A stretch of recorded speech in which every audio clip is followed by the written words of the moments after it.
नमस्कार, आदाब, सत श्री अकाल और अस्सलाम वालेकुम। मैं हूं मोहम्मद अहमद काज़मी, लेकर आया हूं आपका पसंदीदा कार्यक्रम नज़र दुनिया पर। आज एक बड़ी खबर इजराइल से है।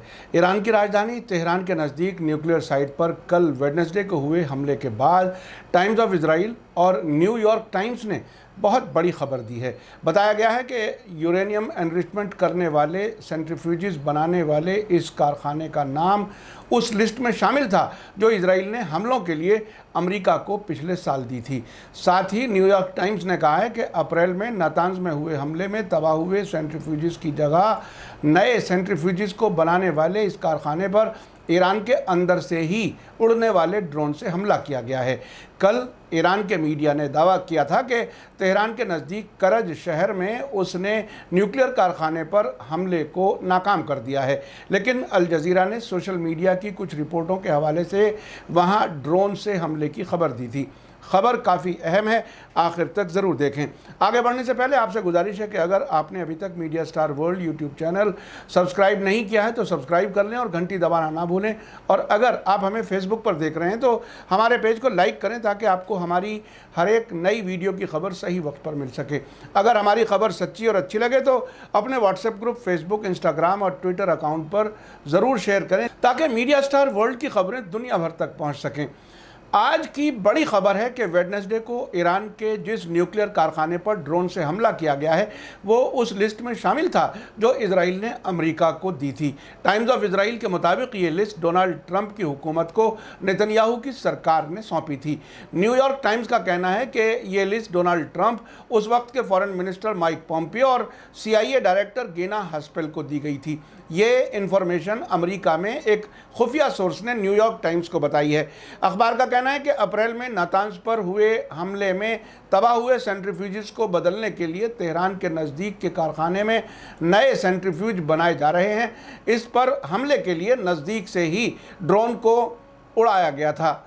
अमेरिका में खुफिया सोर्स ने न्यूयॉर्क टाइम्स को आगे बताया है कि नातांज में ईरान के यूरेनियम एनरिचमेंट करने वाले कारखाने पर हमला करने और ईरान के फौजी न्यूक्लियर प्रोग्राम की शुरुआत करने वाले साइंसदान मोहसिन फ़खरीज़ादे के कत्ल का भी मशवरा इजराइल ने ही दिया था। मोहसिन फ़खरीज़ादे का नवंबर 2020 में तेहरान के नज़दीक एक टेररिस्ट हमले में कत्ल कर दिया गया था, जिसका ईरान ने इजराइल पर इल्ज़ाम लगाया था। इसी साल अप्रैल में इस्फहान के नज़दीक नातांज न्यूक्लियर प्लांट के एक हिस्से में अचानक साइबर हमले के नतीजे में बिजली सप्लाई कट गई थी, जिसके नतीजे में बड़ी तादाद में सेंट्रीफ्यूजेस तबाह हो गए थे। इजराइल के फॉर्मर मोसाद एजेंसी के सरबराह यूसी कोहन ने हाल ही में रिटायर होने के बाद एक इंटरव्यू में बताया है कि उस हमले के पीछे इजराइल ही था। न्यूयॉर्क टाइम्स की रिपोर्ट में कहा गया है कि तेहरान के नज़दीक न्यूक्लियर फैक्ट्री TESA को नातांज में तबाह हुए सेंट्रीफ्यूज को बदलने का काम सौंपा गया था और ये ज़्यादा मॉडर्न सेंट्रीफ्यूज बनाता है जो यूरेनियम को और ज़्यादा तेज़ी से एनरिच कर सकता है। खुफिया सोर्स ने कहा कि ईरान के न्यूक्लियर प्रोग्राम के खिलाफ इजराइल के हमलों को ट्रंप सरकार की सपोर्ट हासिल थी। इस रिपोर्ट में कहा गया है कि कल हुए हमले में एक छोटे क्वाडकॉप्टर ड्रोन का इस्तेमाल किया गया था। ये बात अखबार ने एक ईरानी सोर्स का हवाला देते हुए बताई है, जिसकी पहचान नहीं बताई गई। न्यूयॉर्क टाइम्स की रिपोर्ट में कहा गया है कि हमले के बारे में जानकार ईरानी सोर्स के मुताबिक ड्रोन को साफ तौर से ईरान के अंदर न्यूक्लियर फैक्ट्री के नज़दीक से ही उड़ाया गया था और ये ड्रोन निशाने पर हमला करने में कामयाब रहा। हालांकि इस ईरानी सोर्स को ये नहीं मालूम कि इससे कोई नुकसान हुआ या नहीं। रिपोर्ट में कहा गया है कि कल के हमले के बाद ईरान की सिविल एविएशन अथॉरिटी ने कहा है कि नए कानून के मुताबिक सभी सिविलियन ड्रोन जहाज़ों को 6 महीने के अंदर सरकारी वेबसाइट पर रजिस्टर कराना ज़रूरी होगा, जिसके बाद लाइसेंस जारी किए जाएंगे। आपको बता दूं कि ईरान के सरकारी मीडिया ने कहा था कि वेडनेसडे के हमले का निशाना तेहरान के नॉर्थ वेस्ट में करज शहर में न्यूक्लियर एनर्जी ऑर्गेनाइजेशन से मुताल्लिक एक इमारत थी, लेकिन ईरान मुखालिफ मीडिया ने बगैर कंफर्म किए रिपोर्ट में कहा था कि हमले का ख़ास निशाना एक कारखाना था जो ईरान के सेंट्रीफ्यूज के लिए स्पेयर पार्ट्स बनाता है। ईरानी मीडिया का कहना है कि हमला नाकाम रहा और इसमें कोई जानी या माली नुकसान नहीं हुआ और ये हमला उसके न्यूक्लियर प्रोग्राम में रुकावट पैदा करने में नाकाम रहा। लेकिन वेडनेसडे शाम तक इजरायली मीडिया में सोर्स का नाम बताए बिना दी गई रिपोर्ट में कहा गया कि हमले से फैक्ट्री को नुकसान पहुंचा है, जिसको कंफर्म नहीं किया जा सका। दूसरी तरफ एक खबर अमेरिका से है, जहां इजराइल के chief of army staff आविव Kohari ने कल वेडनेसडे को अमेरिका के नेशनल सिक्योरिटी सलाहकार जैक सलीवन और दूसरे डिफेंस अफसरान से मुलाकात करके ईरान न्यूक्लियर समझौते में वापसी के लिए बाइडेन सरकार की कोशिशों की नुक्ताचीनी की है। टाइम्स ऑफ इजराइल की रिपोर्ट के मुताबिक कोहारी ने इन मुलाकातों में ईरान के जरिए न्यूक्लियर समझौते की मौजूदा खिलाफ वर्जियों का जिक्र करते हुए कोशिश की ताकि अमेरिका ईरान के न्यूक्लियर प्रोग्राम का दूसरे तरीक़ों से मुकाबला कर सके।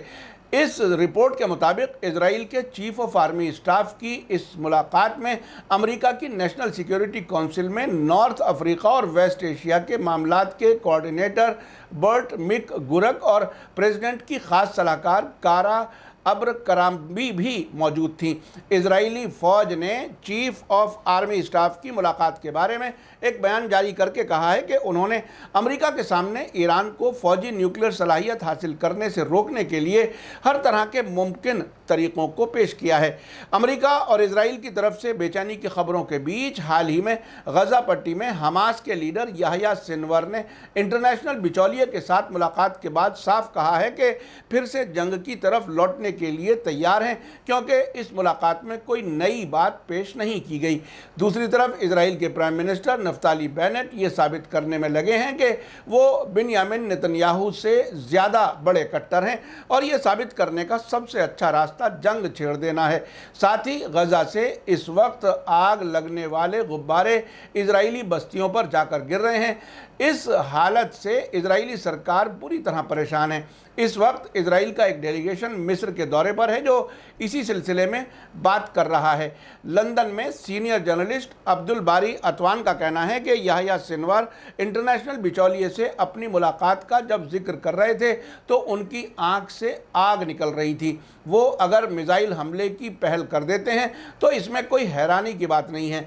पिछली जंग में भी मिसाइल हमले की शुरुआत हमास ने ही की थी। अब्दुल बारी अतवान का कहना है कि याह्या सिनवार और उनके साथी मोहम्मद जैफ, जो हमास के बड़े कमांडर हैं, अब इस धोखे में आने वाले नहीं हैं कि गजा में रिकंस्ट्रक्शन का वादा करके जंगबंदी की जाए और फिर इस वादे को आसानी से तोड़ दिया जाए। अतवान का कहना है कि फ़िलिस्तीनी ग्रुप्स के मिसाइल पूरी तरह तैयार हैं और उनकी निगाहें अपने निशानों पर टिकी हुई हैं। ये मिसाइल बस ग्रीन सिग्नल के इंतज़ार में हैं और इशारा मिलते ही तेल अवीव और रामून के हवाई अड्डों पर आग बरसने लगेंगे। इस बार जंग हुई तो बेनेट की सरकार जाएगी और नेतन्याहू भी हुकूमत में नहीं लौट पाएंगे।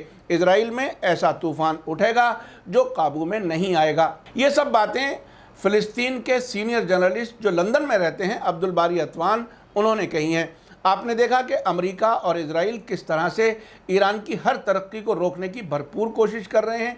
न्यूयॉर्क टाइम्स और टाइम्स ऑफ इजराइल की रिपोर्टों से ये बहुत साफ है कि दोनों मिलकर ईरान के खिलाफ हमले कर रहे हैं। एक तरफ अमेरिका मिडिल ईस्ट से अपनी फ़ौज और हथियारों को वापस बुला रहा है, दूसरी तरफ इजराइल अमेरिका को बार बार बता रहा है कि ईरान की तरक्की को रोका जाए। हालिया जंग के बाद के हालात और अमेरिकी प्रेसिडेंट जो बाइडेन के ज़रिए मिडिल ईस्ट को छोड़ने और चीन की तरफ फोकस होने से इजराइल में बेचैनी बढ़ना नेचुरल है, जिसके बारे में वो बार बार अमेरिका को बता रहा है। अब ये देखना काफ़ी दिलचस्प होगा कि क्या अमेरिका इजराइल को पहले की तरह सपोर्ट जारी रखेगा या मिडिल ईस्ट में इजराइल और अरब बादशाहों को यतीम करके छोड़ जाएगा। इसी के साथ मुझे दीजिए इजाज़त। आज का एपिसोड कैसा लगा कमेंट्स में ज़रूर लिखें। थैंक यू, धन्यवाद, शुक्रिया। जय भारत, जय हिंद। मीडिया स्टार वर्ल्ड के और वीडियो देखने के लिए हमारे चैनल को सब्सक्राइब करें और सीधे नोटिफिकेशन पाने के लिए बेल आइकन दबाएं। और अगर हमारी खबर सच्ची और अच्छी लगे तो अपने व्हाट्सएप, इंस्टाग्राम, फेसबुक और ट्विटर अकाउंट पर ज़रूर शेयर करें।